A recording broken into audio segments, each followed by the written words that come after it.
दोस्तों, welcome to परीक्षा pro.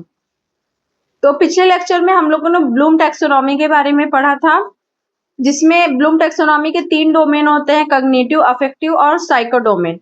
तो हम लोगों ने पिछले क्लास में कॉग्निटिव डोमेन को डिस्कस कर लिया था। ये हमारा जो क्लास रहेगा अफेक्टिव डोमेन और साइकोमोटर डोमेन के बारे में। तो अफेक्टिव डोमेन क्या होता है? जिस डोमेन में हम लोग इमोशंस, वैल्यूज, एटीट्यूड्स और पर्सनालिटी के बारे में पढ़ते हैं।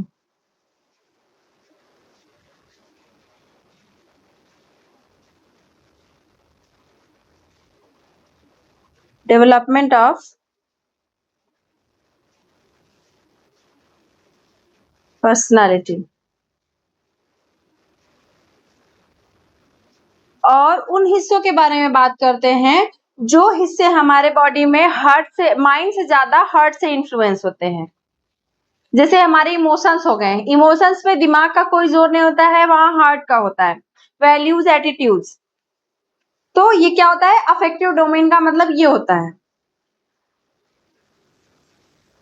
अफेक्शन का मतलब ही होता है लगाव। तो लगाव वही होता है जहां इमोशंस होते हैं, वैल्यूज होता है, एटीट्यूड होता है। तो हम लोग इसमें क्या पढ़ेंगे? किसके बारे में? अफेक्टिव डोमेन में इमोशन, वैल्यू और एटीट्यूड के बारे में, जिसका इसमें भी कुछ स्टेजेस हैं, जिसमें पहला स्टेज क्या है? रिसीविंग।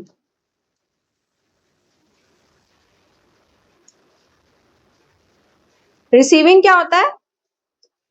किसी भी चीज को आप कितना रेडी हैं रिसीव करने के लिए, किसी भी ज्ञान को रिसीव करने के लिए आप कितना अवेयर हैं, इसे हम क्या कहते हैं? रिसीविंग। एबिलिटी टू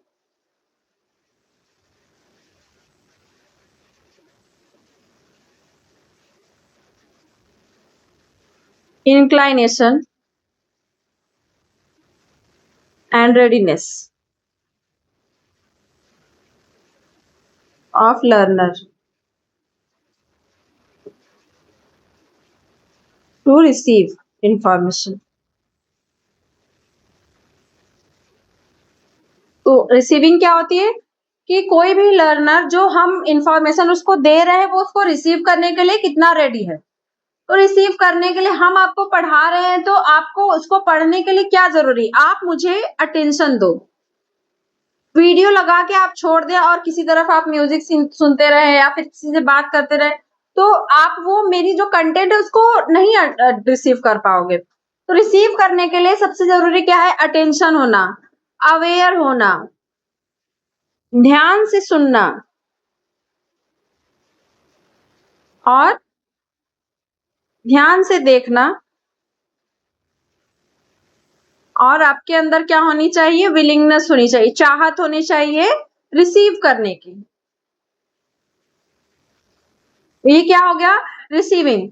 रिसीविंग में जैसे न्यूज़पेपर पढ़ना, इसका एग्जाम्पल क्या होगा? न्यूज़पेपर, मैगजीन,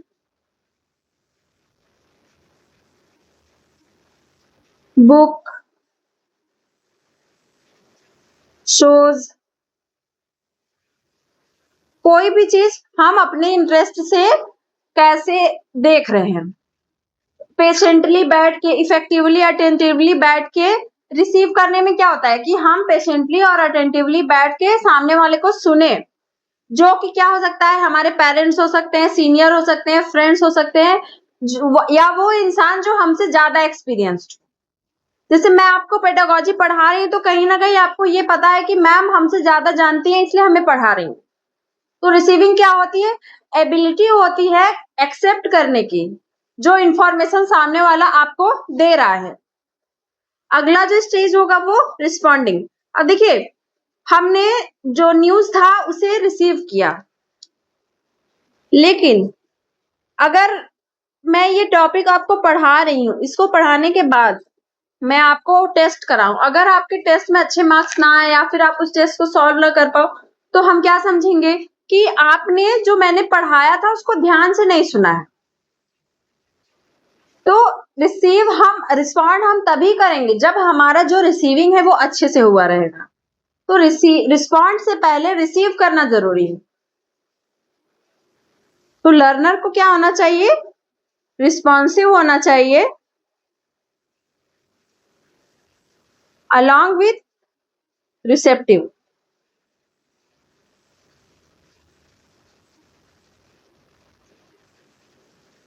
नहीं तो ये क्या होगा? अदरवाइज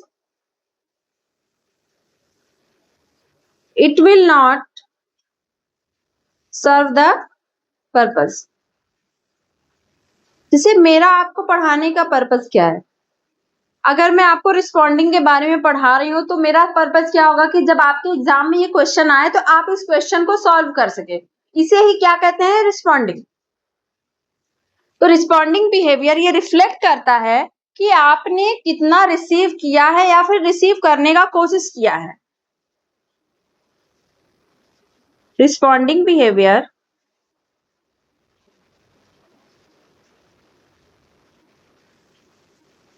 reflects that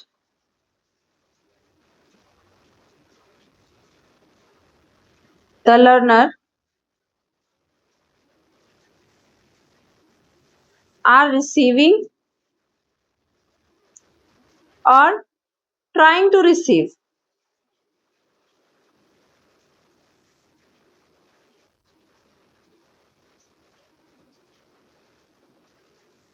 ये क्या करता है? रिस्पॉन्डिंग क्या करता है? टू वे कम्युनिकेशन को क्या करता है? इन्फ्लुएंस करता है।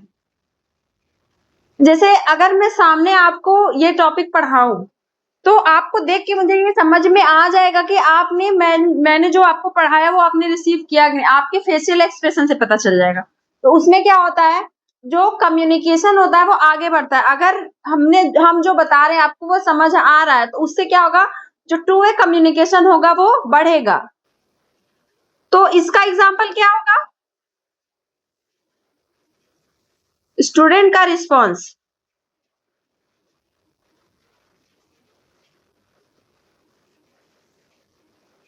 Students in class.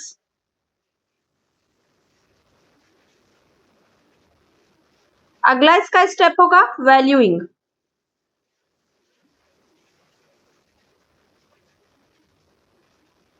अब देखिए वैल्यूइंग का मतलब क्या होगा कि आप किस चीज को कितना अपने लाइफ में वैल्यू करते हैं।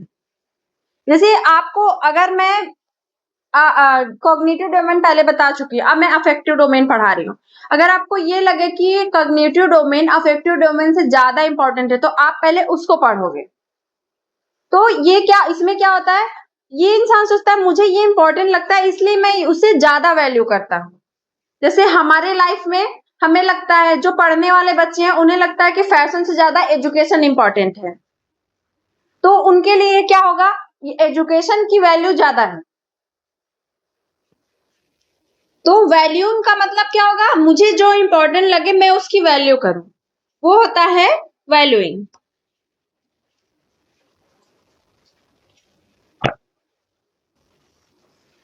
ये क्या होता है? एक साइक्लिक प्रोसेस होता है। पहले क्या होगा? हम रिसीव करेंगे, फिर हम क्या करेंगे? रिस्पॉन्ड करेंगे, उसके बाद हमारा आएगा वैल्यूइंग। ये क्या होता है? रिसीविंग और रिस्पॉन्डिंग का cyclic process.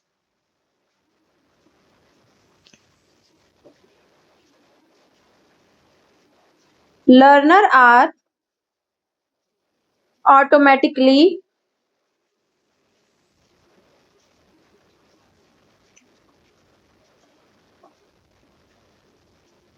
inclined to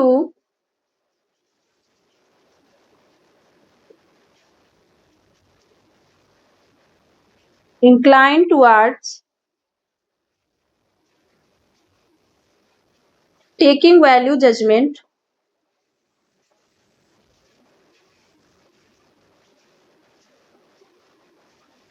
regarding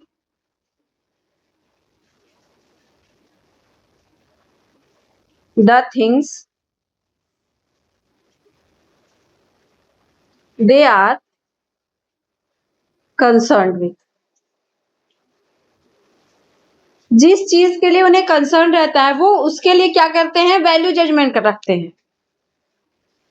अब उसमें क्या हो सकता है, कोई ऑब्जेक्ट हो सकता है, कोई आइडिया हो सकता है, कोई रूल हो सकता है, या फिर कुछ भी हो सकता है।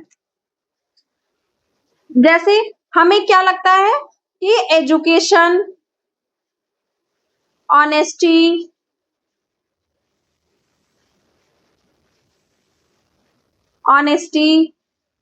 रिस्पेक्ट, ये सब हमारे लाइफ में ज्यादा इंपॉर्टेंट है, तो इसलिए हम इसकी ज्यादा वैल्यू करते हैं। तो ये हो गया वैल्यूइंग। अगला स्टेप क्या होगा, ऑर्गेनाइजेशन। ऑर्गेनाइजेशन मतलब हमें अपने लाइफ में जो चीजें जिस क्रम में इंपॉर्टेंट लगती हैं हम उसको उस क्रम में करते हैं। जैसे सुबह उठते हैं तो हम सबसे पहला काम क्या करते हैं, सबसे पहला हमारा काम होता है ब्रश करना, फिर वॉशरूम जाना, फिर चाय पीना, फिर नाश्ता करना। तो हमें पता है कि जो काम सबसे पहला है करना है उसे हमें सबसे पहले करना चाहिए। जैसे कहते पहले पढ़ाई कर लो फिर घूमने फिरने की उम्र होगी, क्योंकि एक हमने अपने लाइफ के जो चीजें हैं, जो हमारे एम्स हैं, उन्हें हमने एक क्रम में बांटा हुआ है। तो ऑर्गेनाइजेशन क्या है, हम जिस चीज को कितनी वैल्यू देते हैं उसको इस हिसाब से उस क्रम में ऑर्गेनाइज करना। The learner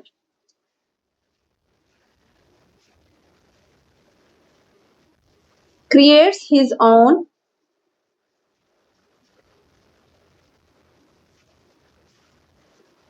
value system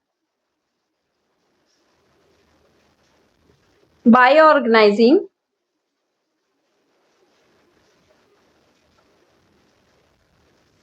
different values and deciding which value is more important to him.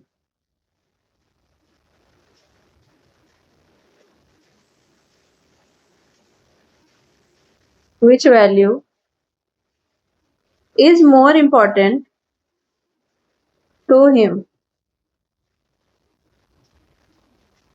इसमें क्या करेगा, जो लर्नर है वो अपने जो वैल्यूज हैं उन्हें क्या करेगा, एक ऑर्गेनाइज फॉर्म में रखता है।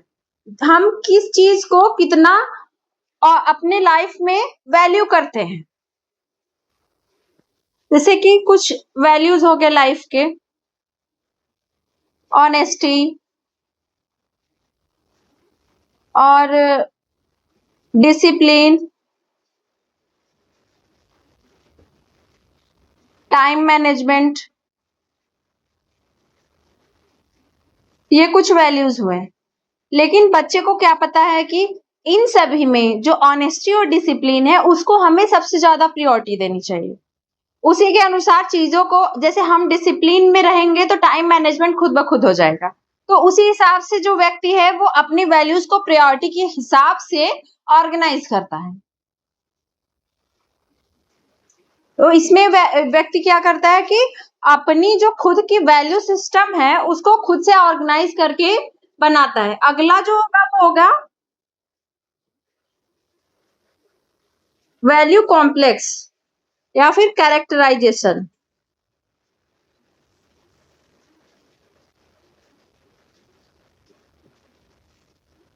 ऑफ वैल्यूज, ये क्या होती है, इसकी हाईएस्ट होती है, हाईएस्ट लेवल।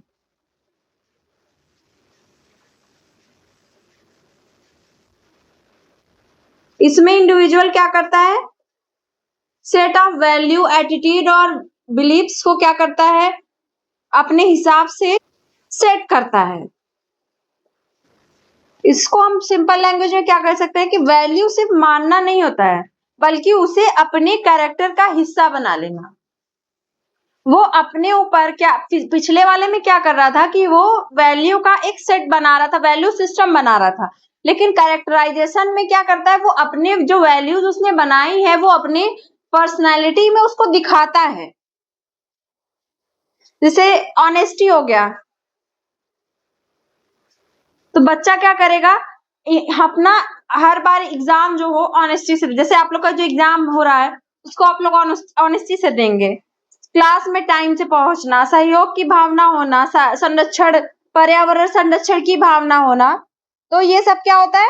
अब देखिए ऑर्गेनाइजेशन और कैरेक्टराइजेशन दोनों क्या होंगे? सेम लग रहे हैं, लेकिन जो ऑर्गेनाइजेशन होता है उसमें हम क्या करते हैं? वैल्यू को व्यवस्थित करते हैं, लेकिन जो कैरेक्टराइजेशन होता है उसमें हम क्या करते हैं? वैल्यू को अपने कैरेक्टर का हिस्सा बना लेते हैं। तो इन दोनों का क्या होता है? सबसे अच्छा एग्जाम्पल क्या करते हैं कि ऑर्गेनाइजेशन के लिए मेरे लिए ऑनेस्टी सबसे इंपॉर्टेंट है। इसका ऑर्गेनाइजेशन का जो वो होगा एग्जाम्पल, और कैरेक्टराइजेशन का एग्जाम्पल क्या होगा? मैं हर परिस्थिति में ऑनेस्ट रहता हूं। ये क्या होगा? कैरेक्टराइजेशन।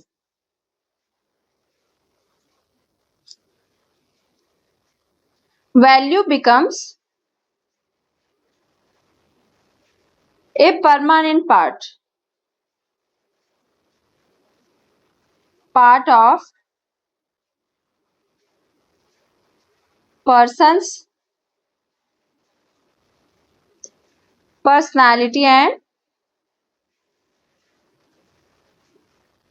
behavior।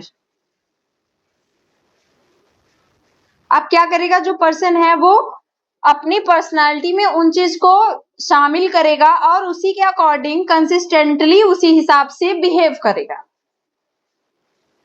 अब देखिए ये हो गए इसके स्टेप्स, कौन कौन से? Receiving, responding, valuing, organization and characterization, पूरे 5 स्टेप हुए। अब इसमें हम लोग बार बार एटीट्यूड और वैल्यू वर्ड सुन रहे हैं, तो हम जानते हैं कि ये एटीट्यूड और वैल्यू होता क्या है। हम जानेंगे कि एटीट्यूड क्या होता है। वर्ड तो बहुत सुनते हैं हम लोग, बहुत एटीट्यूड में रहती है, तो ऐसे करती है, तो ऐसे करती है। तो हम ये जानेंगे कि एटीट्यूड क्या होता है। लोग नॉर्मली क्या होता है? एटीट्यूड को निगेटिव वर्ड में लेते हैं, लेकिन एटीट्यूड का मतलब होता है हमारा नजरिया, किसी भी चीज को देखने का हमारा नजरिया। तो एटीट्यूड क्या होता है? एन एटीट्यूड कैन बी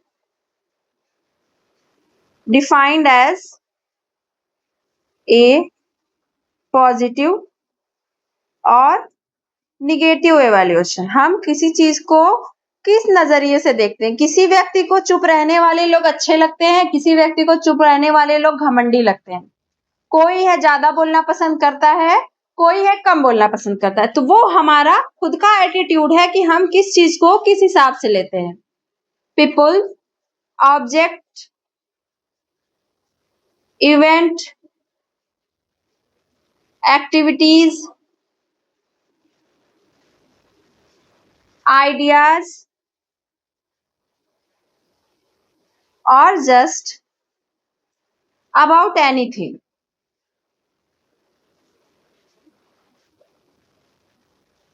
हमारे आसपास की जितनी चीजें हैं उन सारी चीजों के बारे में हम क्या सोचते हैं? क्या पॉजिटिव सोचते हैं, क्या निगेटिव सोचते हैं? तो ये क्या होता है? एटीट्यूड। ये क्या होता है? हमारा स्टेट ऑफ माइंड होता है।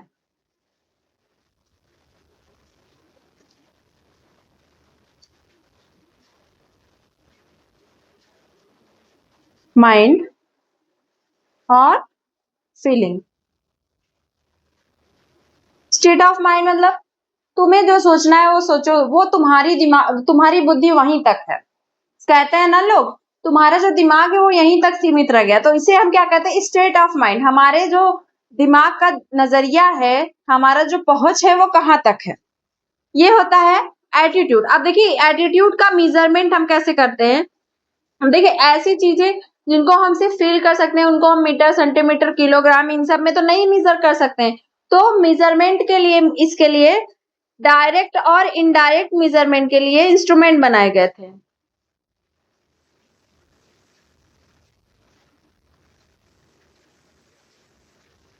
और इनडायरेक्ट मेजरमेंट, तो डायरेक्ट मेजरमेंट के लिए लिकर्ट स्केल था और इनडायरेक्ट मेजरमेंट के लिए कुछ प्रोजेक्टिव टेक्निक थे।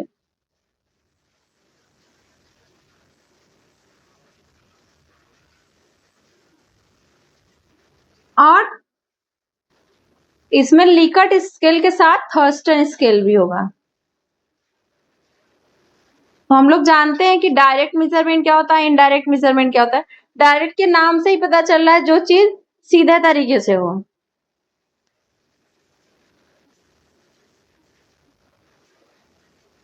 हम क्या करते हैं, इसमें सामने वाले से डायरेक्ट क्वेश्चन पूछ लेते हैं कि जैसे कि आप ऑनलाइन एजुकेशन के बारे में क्या सोचते हो, या फिर परीक्षा प्रो आपके लिए बेनिफिशियल है या नहीं है। तो उसमें बच्चा क्या करेगा, बताएगा कि कितना मेरे लिए बेनिफिशियल है या नहीं है। जैसे हम पहले जानते हैं लिकर्ट स्केल के बारे में। लिकर्ट स्केल, इसमें भी वही रहता है, totally agree,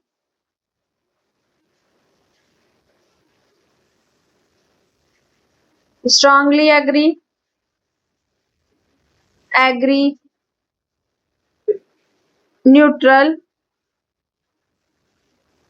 disagree, strongly disagree.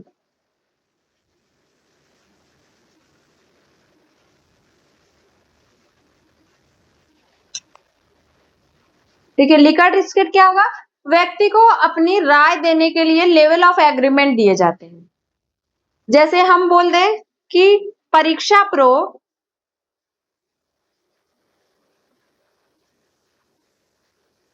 is best for AMCRE exam.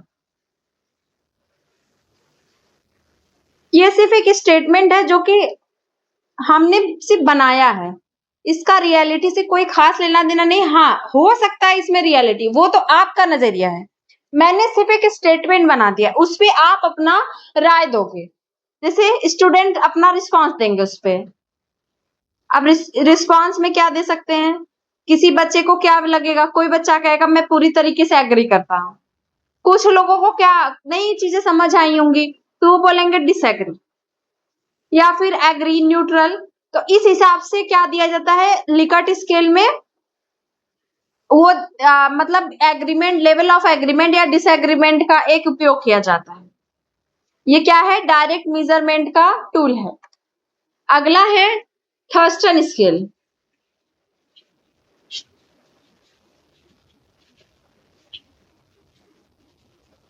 इसको दिया था लुइस लियोन थर्स्टन ने।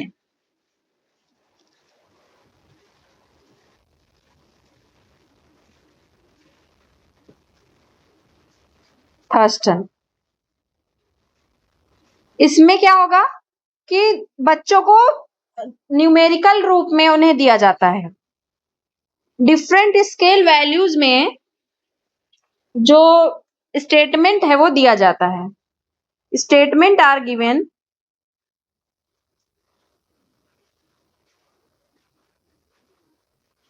different scale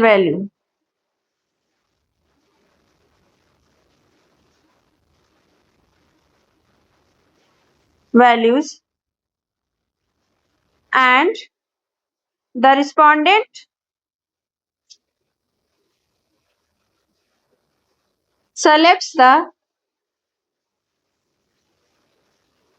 statement they agree with।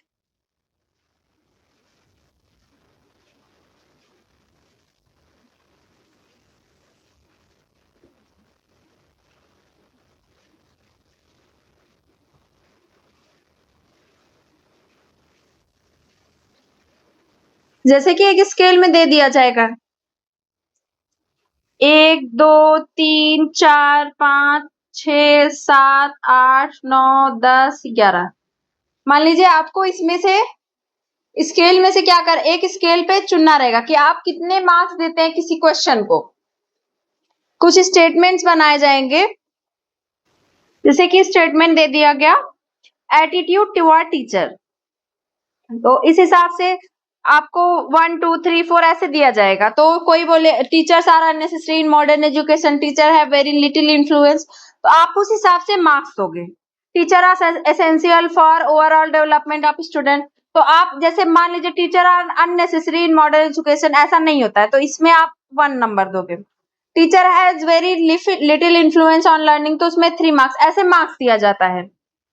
तो ये क्या होता है थर्स्टन स्केल, जिसमें एक स्केल दिया रहता है, हमें उस स्केल में बताना रहता है कि हम इस थिंकिंग को कितना फॉलो करते हैं। अगला है इनडायरेक्ट मेजरमेंट।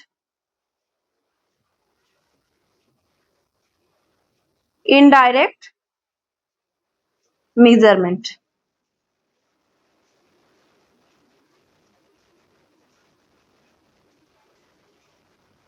इसमें क्या होता है, डायरेक्टली क्वेश्चन नहीं पूछा जाता है।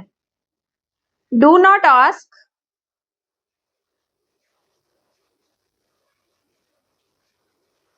Directly ask question. The person about attitude.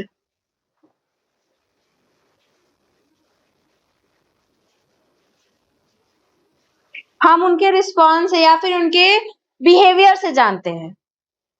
जैसे कोई बच्चा, छोटा बच्चा है या फिर कोई भी इंसान है जिससे पूछा जाए do you feel anxious about school,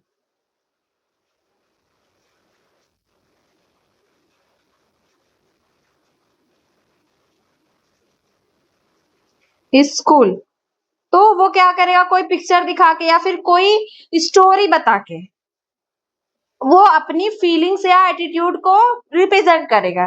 इसके कुछ टेक्निक होते हैं, जैसे कि एग्जाम्पल टीएटी या फिर story completion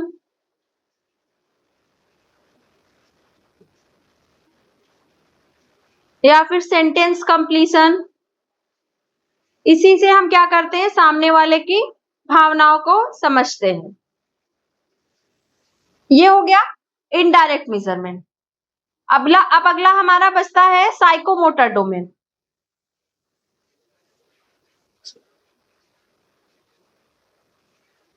psychomotor domain. Psychomotor domain का मतलब जो चीजें हमारे फिजिकल स्किल से रिलेटेड हैं, जैसे लिखना, दौड़ना, ये सब किस में आता है, साइकोमोटर में। Physical skills and body movement.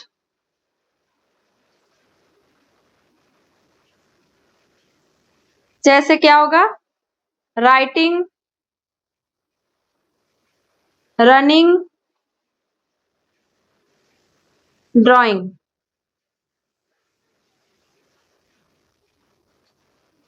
देखिए, इसको कई साइंटिस्ट ने मिलके इसको क्वालिफाई किया था, क्वालिफाई नहीं, क्लासिफाई मैनी, जैसे रेगेल, सिम्सन, गिलफोर्ड, आर.एच. डेव और ए.एच. हरो, एलिन बैकन। लेकिन आर.एच. डेव का जो है क्लासिफिकेशन वो सबसे ज्यादा मान्यता रखता है। आर.एच. डेव, जिसका जो स्टेप्स हम पढ़ते हैं, पहला स्टेप जो होगा इमिटेशन, या फिर उसको हम कहते हैं ऑब्जर्वेशन।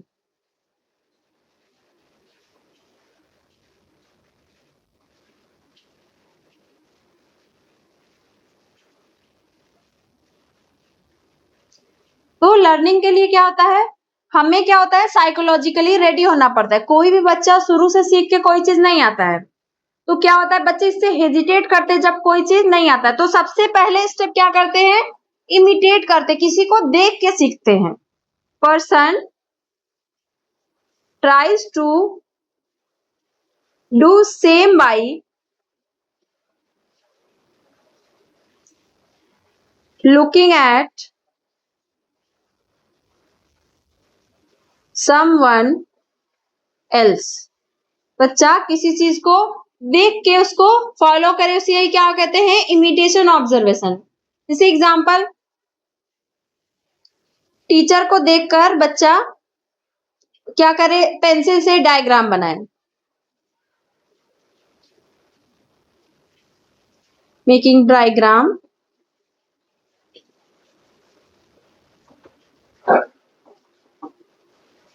फॉर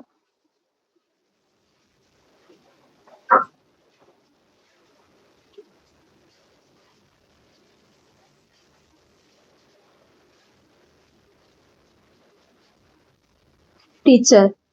ये हो गया ऑब्जर्वेशन, इमिटेशन ऑब्जर्वेशन। दूसरा क्या होगा, मैनिपुलेशन।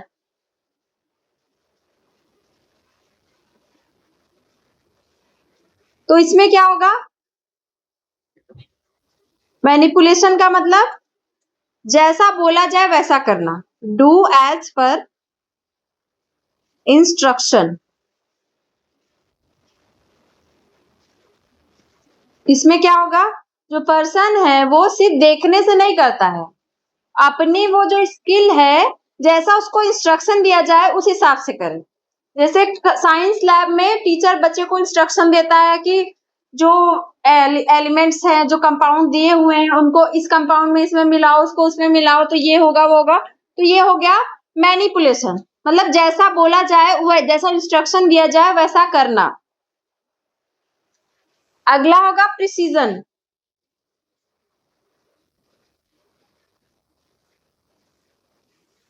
प्रिसीजन का मतलब कि हम किसी काम को कितने परफेक्टली अब करने लगे, जैसे परफॉर्म करना स्किल को बिना किसी के सहायता से और एक्यूरेसी से करना। The person perform the skill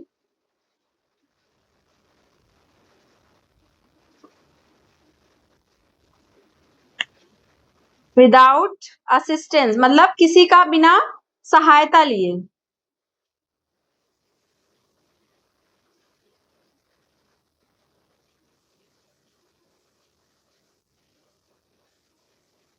and with greater accuracy, हम किसी काम को करने के लिए कितने एक्यूरेट हो गए बिना किसी का सहायता लिए। जैसे साइंस लैब में बच्चा पहले क्या करता था, टीचर उसको इंस्ट्रक्शन देता था, लेकिन अब बच्चा खुद से इक्विपमेंट जो है साइंस लैब में उसको खुद से एक्यूरेटली यूज करना जान गया। ये इसका एग्जाम्पल होगा। अगला जो स्टेप होगा वो होगा आर्टिकुलेशन।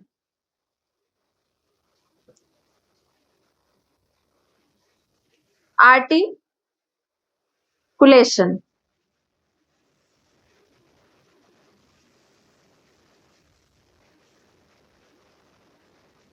आर्टिकुलेशन पिछले स्टेप में क्या था कि बच्चा अब इसमें क्या होता है कि हम किसी काम को कितना परफेक्टली, कितने एक्यूरेसी से कर सकते हैं। अब एक्यूरेसी से करने के बाद क्या करेगा, वो स्मूथली जो काम है, जो एक से ज्यादा स्किल्स हैं उनको कर सकता है। पर्सन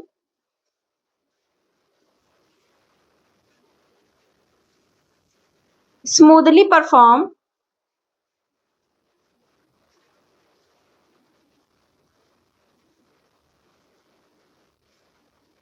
बाय कोऑर्डिनेट वन और मोर स्किल।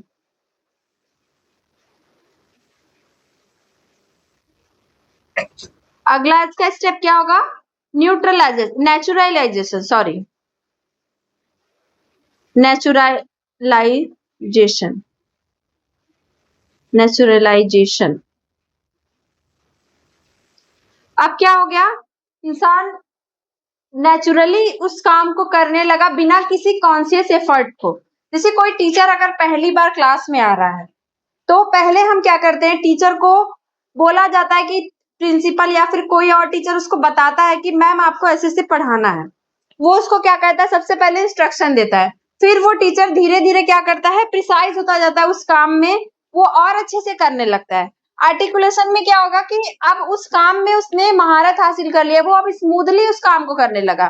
नेचुरलाइजेशन में क्या हो गया कि अब बिना किसी कॉन्शियस एफर्ट के, बिना मेहनत के वो कुछ भी बोर्ड पे जाके बोल सकता है, उसके अंदर इतना कॉन्फिडेंस आ गया है। ये क्या होता है, naturalisation. Skills are well developed so that person can do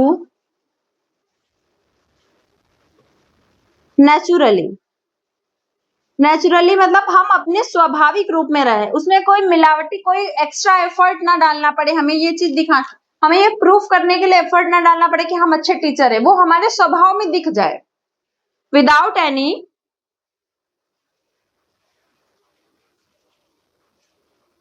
conscious effort.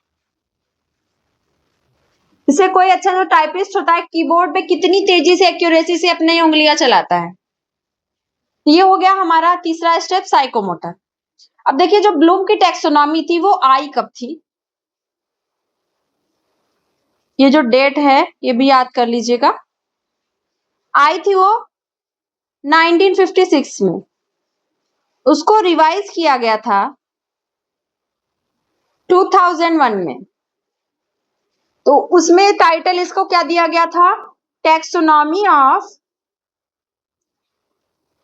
Taxonomy for learning, teaching and assessing.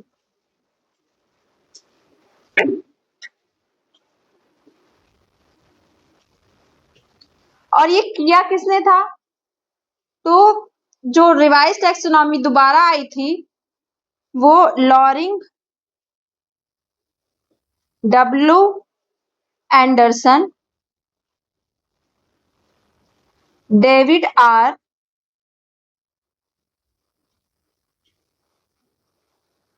क्रैथवोल और कैथलीन ए के द्वारा इस टैक्सोनॉमी को दोबारा से रिवाइज करके रिप्रेजेंट किया गया था। देखिए जो रिवाइज्ड ब्लूम टैक्सोनॉमी आई उसमें क्या किया गया, नाम बदल दिया गया। पहले नॉलेज बोला जाता था, बाद में रिमेम्बर हो गया। पहले कंप्रीहेंशन बोला जाता था, बाद में अंडरस्टैंडिंग हो गया। पहले एप्लीकेशन बोला जाता था, बाद में अप्लाई हो गया। पहले एनालिसिस बोला जाता था, बाद में एनालाइज हो गया। पहले सिंथेसिस बोला जाता था, बाद में इवैल्यूएट हो गया। पहले इवैल्यूएशन बोला जाता था,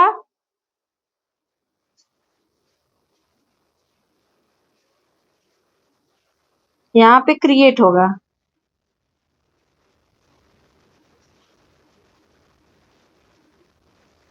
पहले इवैल्यूएशन बोला जाता था, बाद में कर दिया गया इवैल्यूएट। तो ये था ब्लूम का टैक्सोनॉमी ओरिजिनल वाला,